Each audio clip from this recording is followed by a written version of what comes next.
નમસ્કાર મિત્રો, જોબ સરકારી યુટ્યુબ ચેનલમાં તમારું હાર્દિક સ્વાગત છે। તો મિત્રો, ટૂંક સમયમાં માધ્યમિક અને ઉત્તર માધ્યમિકમાં શિક્ષક બનવા માટેની ટીચર એબિલિટી ટેસ્ટ એટલે કે ટાટ પરીક્ષા યોજાવાની છે। એની ટૂંક સમયમાં ગવર્મેન્ટ દ્વારા જાહેરાત થવાની છે। તો આ પરીક્ષામાં જે 2 સ્ટેપની અંદર પરીક્ષા લેવામાં આવે છે, એમાં પ્રિલિમિનરી પરીક્ષાનો સંપૂર્ણ અભ્યાસક્રમ આ વિડીયોમાં લઈને હું આવી ગયો છું। આ વિડીયોમાં તમને ટાટ પરીક્ષાનો અભ્યાસક્રમની પૂરતી માહિતી આપવામાં આવશે। તમારે પ્રિલિમિનરી પરીક્ષા કઈ રીતના ક્લિયર કરવાની છે તેની પણ સાથે સાથે આપણે ચર્ચા કરીશું। તો આ ભાગ 1 નો આખો વિડીયો તમે જરૂરથી જોજો। તો તમને પ્રિલિમિનરી પરીક્ષામાં કયા કયા વિષયોનો સમાવેશ કરવામાં આવે છે એ બધા જ વિષયોની અહીં મેં PDF સ્વરૂપમાં માહિતી આપી છે।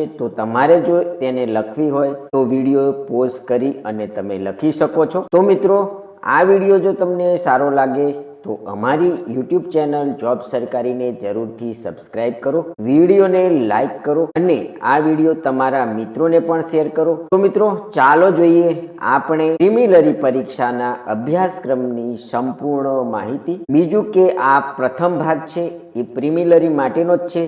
હવે બીજો ભાગ આવશે, તે મુખ્ય પરીક્ષાની અંદર તમારા જે 2 પેપર હોય છે તેમાં કયા કયા વિષયો નો સમાવેશ કરવામાં આવે છે અથવા તો કયા કયા ટોપિકનો 2 પેપરની અંદર સમાવેશ કરવામાં આવશે તેની ચર્ચા કરીશું। તે નેક્સ્ટ ટાઈમ એ વિડીયો આવશે। મિત્રો, ચાલો જોઈએ આપણે ભાગ 1 ની અંદર પ્રિલિમિનરી પરીક્ષાના અભ્યાસક્રમની વિસ્તૃત માહિતી। ટાટ માધ્યમિક અને ઉત્તર માધ્યમિકની પરીક્ષા રાજ્ય પરીક્ષા બોર્ડ ગાંધીનગર દ્વારા લેવામાં આવે છે।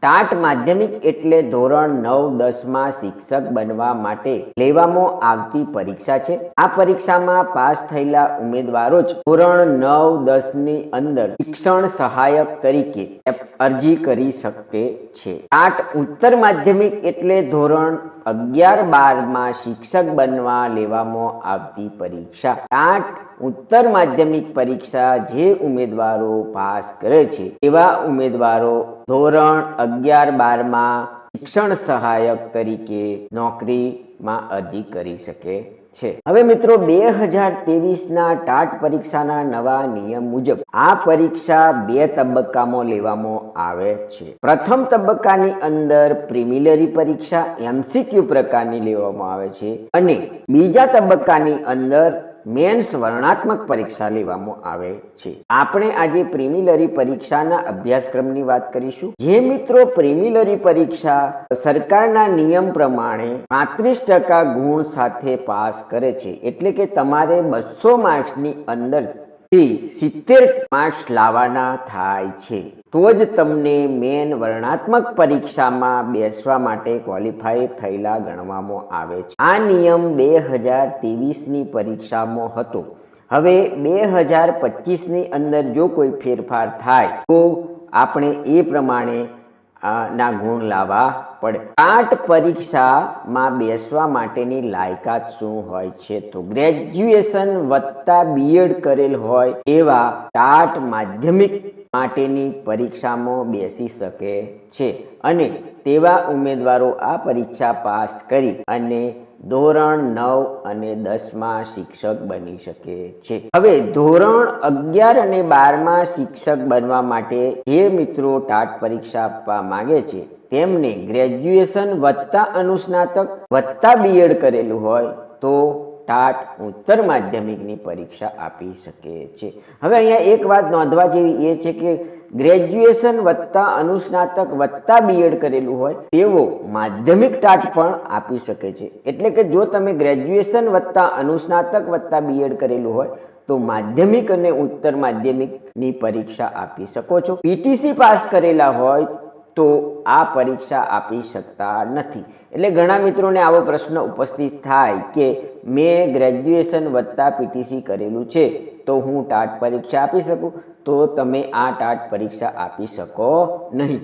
હવે મિત્રો, આ પરીક્ષામાં વય મર્યાદા શું હોય છે? તો આ પરીક્ષા આપવા માટે કોઈ ઉંમરનો બાદ નથી। તમે જ્યારે ટાટ પરીક્ષા પાસ કરી અને સરકાર દ્વારા માધ્યમિક કે ઉત્તર માધ્યમિકની સ્કૂલોમાં શિક્ષક તરીકેની જાહેરાતમાં એપ્લાય કરો છો ત્યારે સરકારના નિયમ મુજબના જે પણ ક્રાઇટેરિયા વય મર્યાદાને લગતા છે તે ત્યારે લાગુ પડે છે. હવે મિત્રો પરીક્ષા પદ્ધતિ જોઈએ તો 200 ગુણનું MCQ પ્રશ્નો હોય છે. વિભાગ 1માં 100 પ્રશ્નો 100 ગુણ બધા વિષયના ઉમેદવારો માટે સરખા હોય છે. વિભાગ 2માં 100 પ્રશ્નો 100 ગુણ. આ પેપરનું વિષય વસ્તુ ઉમેદવારના મુખ્ય વિષય આધારિત હોય છે. આ પેપરનો સમય 3 કલાકનો હોય છે. આ પરીક્ષામાં 0.25 નેગેટિવ માર્ક પદ્ધતિ અપનાવવામાં આવે છે. વિભાગ 1માં બધા ઉમેદવારો માટે સરખા જ વિષય વસ્તુ છે. અહીં જે મુદ્દાઓ આપ્યા છે તે ઉત્તર માધ્યમિકના ઉમેદવારોને પણ એ જ પ્રકારનું પ્રશ્ન પેપર આવશે અને માધ્યમિક વિભાગના ઉમેદવારોની ટાટ પરીક્ષામાં પણ સેમ જ અભ્યાસક્રમનું પેપર વિભાગ 1નું આવશે. તો મિત્રો વિભાગ 1ની અંદર કયા કયા મુદ્દાઓનો સમાવેશ થાય છે તે જોઈએ આપણે. તો એક સામાન્ય જ્ઞાન, તેમાં 20 પ્રશ્નો હોય છે ને 20 માર્ક્સ હોય છે. 2 નંબરમાં શિક્ષક અભિયોગ્યતા, તેના 35 પ્રશ્નો હોય છે અને તે 35 ગુણના હોય છે. 3 નંબરમાં તાર્કિક અભિયોગ્યતા, તે 15 પ્રશ્નો હોય છે અને તેના પણ 15 ગુણ હોય છે. 4 નંબરની અંદર ગુજરાતી ભાષાકીય પ્રાવીણ્ય, તેના પણ 15 પ્રશ્નો હોય છે અને 15 ગુણ હોય છે. 5 નંબરની અંદર અંગ્રેજી ભાષા, તેમાં પણ 15 પ્રશ્નો હોય છે અને તેના પણ 15 ગુણ હોય છે. હવે મિત્રો આપણે ઉપર જે આ 5 મુદ્દાઓ જોયા, તો 1 નંબર ઉપર સામાન્ય જ્ઞાન છે, 20 માર્ક્સ છે. તેની અંદર કયા કયા મુદ્દાઓમાંથી પ્રશ્નો પૂછાશે? તો બંધારણની મૂળભૂત ફરજો, ખેલકૂદ અને રમતો, ગુજરાતી સાહિત્ય, મહાન વિભૂતિઓ દેશના, રાજનીતિ અને શાસનતંત્રના પ્રવાહો, માળખું, રાજ્ય અને દેશ, સંગીત અને કલા, ભારતનો ઇતિહાસ, ભારતની ભૂગોળ, વિજ્ઞાન અને ટેકનોલોજી, વર્તમાન પ્રવાહો. 2 નંબર ઉપર છે શિક્ષક અભિયોગ્યતામાંથી 35 પ્રશ્નો પૂછાશે. તો એમાં જોઈએ, એમાં છે શિક્ષણની ફિલોસોફી, તેના 10 પ્રશ્નો પૂછાશે. કે એની અંદર જે મુદ્દાઓનો સમાવેશ થાય છે કે કેળવણીના હેતુઓ, સામાજિક, વ્યક્તિગત અને વિશિષ્ટ. 2 નંબર ઉપર છે કે કેળવણીના સ્વરૂપો, ઔપચારિક, અનૌપચારિક, અવૈધિક, નિરંતર, દૂરવર્તી. 3 નંબર ઉપર શિક્ષણની વિચારધારા, આદર્શવાદ, પ્રકૃતિવાદ અને વ્યવહારવાદ. આ 3 ટોપિકની અંદરથી 10 માર્ક્સના શિક્ષણની ફિલોસોફીના પ્રશ્નો પૂછાશે.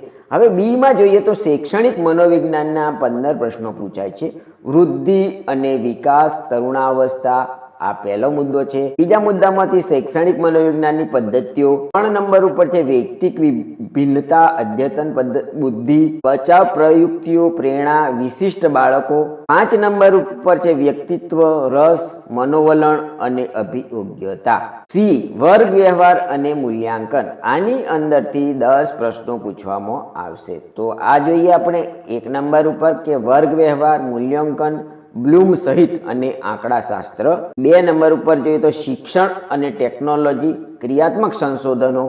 આ વર્ગ વ્યવહાર અને મૂલ્યાંકનના જે 10 પ્રશ્નો પૂછાશે તેમાં આટલા ટોપિકનો સમાવેશ કરવામાં આવ્યો છે. હવે મિત્રો તાર્કિક અભિયોગ્યતા કસોટીમાંથી 15 પ્રશ્નો પૂછાશે.